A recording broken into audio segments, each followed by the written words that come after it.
What's up, everybody? This is Gleb from the Cellframe content team. I'm here in Almaty, Kazakhstan, Almaty. Here's me, Gleb Cellframe. Fortunately, Dmitry couldn't make it.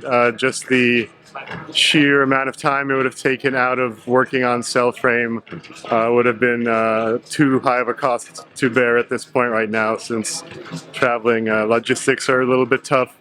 But I'm here, I'm gonna see what's going on in Central Asia in terms of blockchain, and a bit later on, hopefully I will see some of the sights of Almaty. It's a beautiful city, surrounded by mountains here in the heartland of Central Asia, and maybe, check out some of the local flavor and talk about the history of Kazakhstan and the present. But for now, we're going to stick to blockchain, and we've got a little crowd here taking photos and booths, and we're starting the actual event in a few minutes. So we'll see how it goes. Я хочу вывести 2 биткоина. Комьюнити. Я по цифрам могу чуть-чуть рассказать. Для нас у нас есть такая своя как цель. What's up, everybody? We have a lunch break here, and people are photographing themselves with this golden bear that one of the companies, Bybit, has brought to the event. Just to tell you a little bit more about the forum, DigitalDAO Asia, it's happening in 3 cities on 3 different days. So it's in Tashkent, Bishkek, and Almaty. And, it's a Russian-speaking forum. Russian is the lingua franca of all the post-Soviet world. So we've got people here. We've had a speaker from Belarus.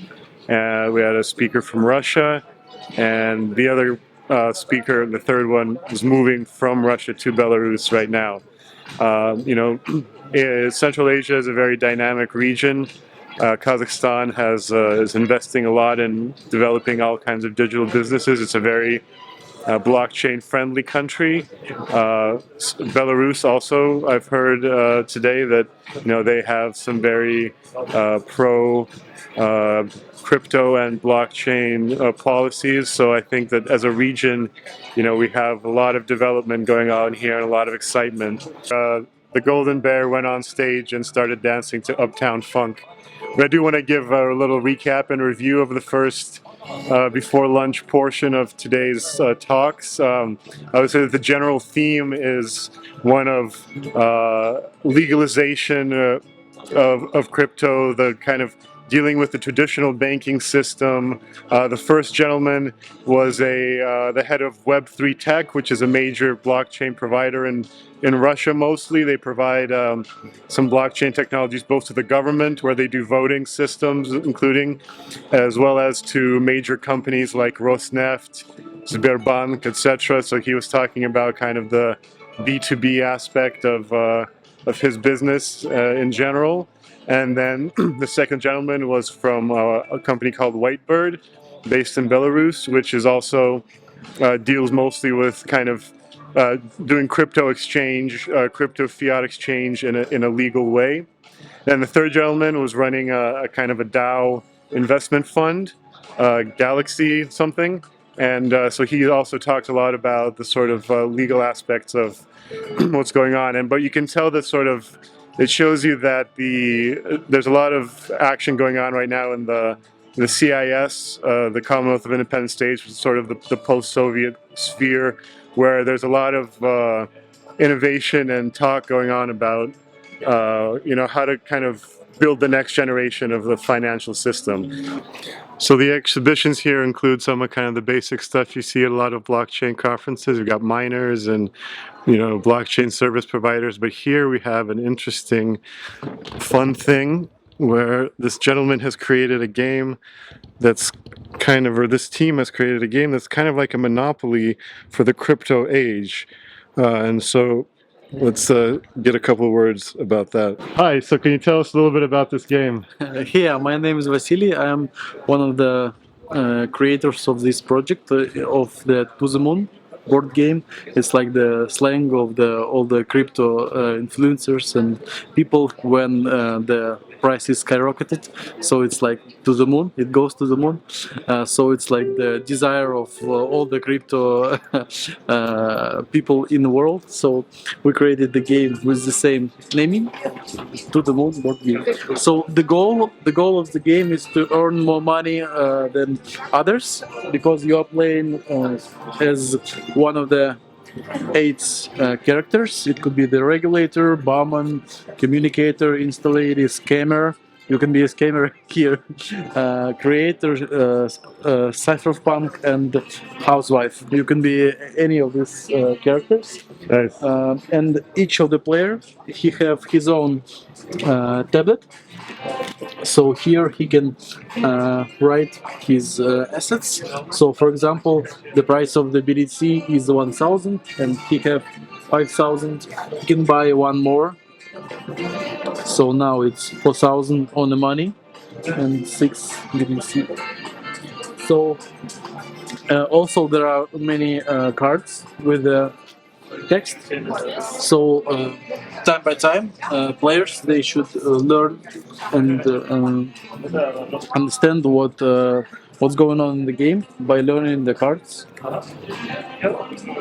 many of them. And the players, they are facing the fact that from time to time the price on the exchange, it is changing from time to time, so they have to decide to sell or to buy the assets now. It sounds really fun. Can you be an entrepreneur genius like Vitalik Buterin or Dmitry Gerasimov? I think no, because they are the one in a million people, but I'm just a regular crypto man. So what's your favorite character to play as? My favorite character is the housewife, because she can deny any last card that was played against others, so she can just like poof. So it's priceless in the game. All right, so everyone play the housewife. Thank you. What's up, everybody? The DigitalDAO Almaty conference is coming to a close. It's been a grueling day, lots and lots of speeches, lots of interesting stuff to listen to, met some interesting people. Just going to give you a couple of highlights.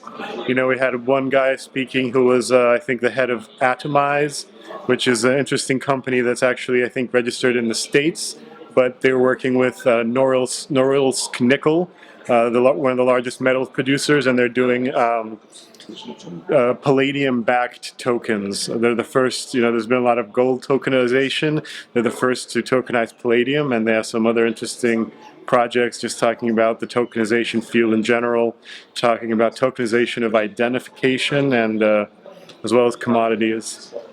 And then there was a lot of interesting stuff I learned about Kazakhstan in the context of blockchain. That, you know, I guess I knew this, but I forgot that Kazakhstan is one of the world leaders in mining. Right now, I think in 2021 they were the second biggest country for Bitcoin mining.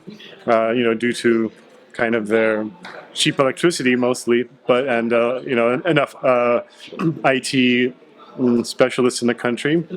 But now they're making big moves in terms of creating an excellent legal infrastructure for crypto. And the president is involved. They've already launched a central bank digital currency, CBDC. So, you know, not everyone loves that, but I think there are some, you know, one of the speakers mentioned some interesting applications for CBDCs. And then finally, I want to shout out to a couple of guys who gave a really interesting talk that people responded to, where they, instead of talking about how great their company was, they gave the whole story of how they launched a startup, which was like a version of Balancer on the BSC network, and they just went through all the pain that they went through, and then eventually their business collapsed. So that was a great talk.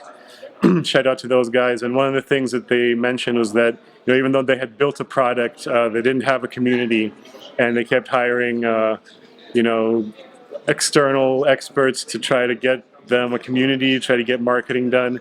and that's tough. So I just want to say I'm really thankful that for the Cellframe community. You guys are awesome.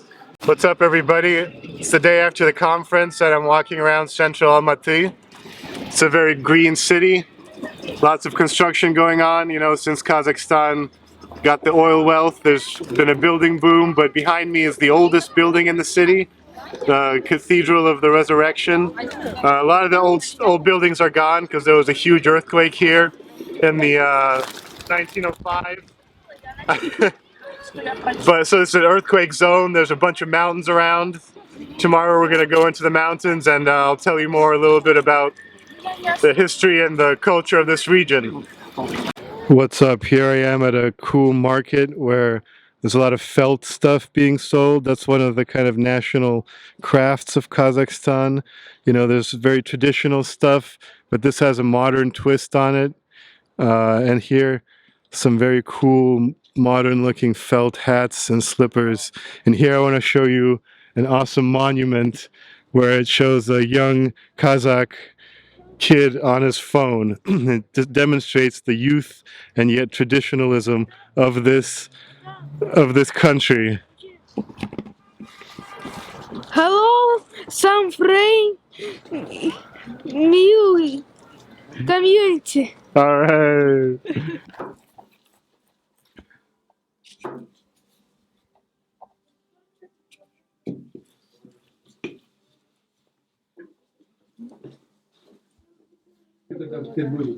Ну и потом я еще приезжала последний раз. Когда еще она маленькая еще были. Понятно, что тут. Ну ладно. Тоже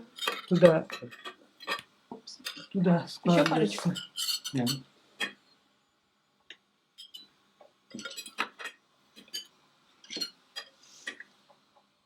Не хватит.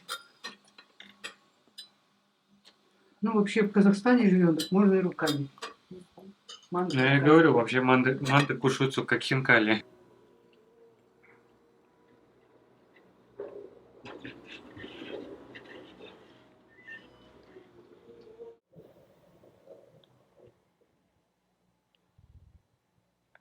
All right, so we've driven about 30 minutes outside of central Almaty, got on a ski lift, and now we're 3,200 meters above sea level at the Chimbulak ski resort. And these mountains are part of the Tincian mountain range. It's called the Trans-Alatau mountain range, but really it's part of the greater Tincian mountains, which are going to go down into Central Asia and towards the general direction of Afghanistan. And these are really both parts of the mountains that got created by the subcontinent of India crashing into the Eurasian continent. And now, so Kazakhstan is really a big ski resort destination. People come here to climb really high mountains, to train for the Himalayas and stuff like that. But behind me is the Great Steppe, you know, that stretches all the way across Siberia from Mongolia to the Ukraine and farther. And that's really the homeland of the Kazakh people. That's where the steppe cultures were that I'm a huge fan of were raised. That's where horses were domesticated thousands of years ago. And the Scythian peoples, who were Indo-European speaking people, had a great civilization, and eventually the Turkic peoples came into this area, which is where the Kazakh and Kyrgyz people are today. And if you go into other Central Asian countries, Uzbekistan, that's a little bit closer to the Persian world, but really Kazakh culture is about the steppe culture, the horses, raising of sheep, eating lots of meat and delicious organ foods, all the felt stuff. So it's a really fascinating culture for me, and I encourage everyone to learn more about Central Asia. You know, people in America tend to know maybe about China and maybe that there's a Silk Road through here, but it's an ancient culture. There were Hellenistic cities here after Alexander the Great came through. So it's a really great place to visit, and it's a very dynamic and developing country, especially in the crypto scene. It's super crypto friendly, and right now in this moment in time, it's really exciting to think about the blockchain and crypto universe as being very global and being about local people creating for each other something that's distributed. You know, right now this whole controversy with Sam Bankman-Fried and FTX, you know, that's everyone's saying, is that going to be the end of crypto and blockchain? No, that's some American, you know, spoiled teenagers in America with way too many connections and creating some kind of overhyped thing. In Kazakhstan and all around the world and Cellframe, we're building something for the people that's global and that's going to give financial freedom to people across the world. So I'm really happy that it brought me here to Kazakhstan. It's been a dream of mine to visit here. I hope you guys enjoyed this tour, and I'll see you in some other place in the world next time. Bye-bye.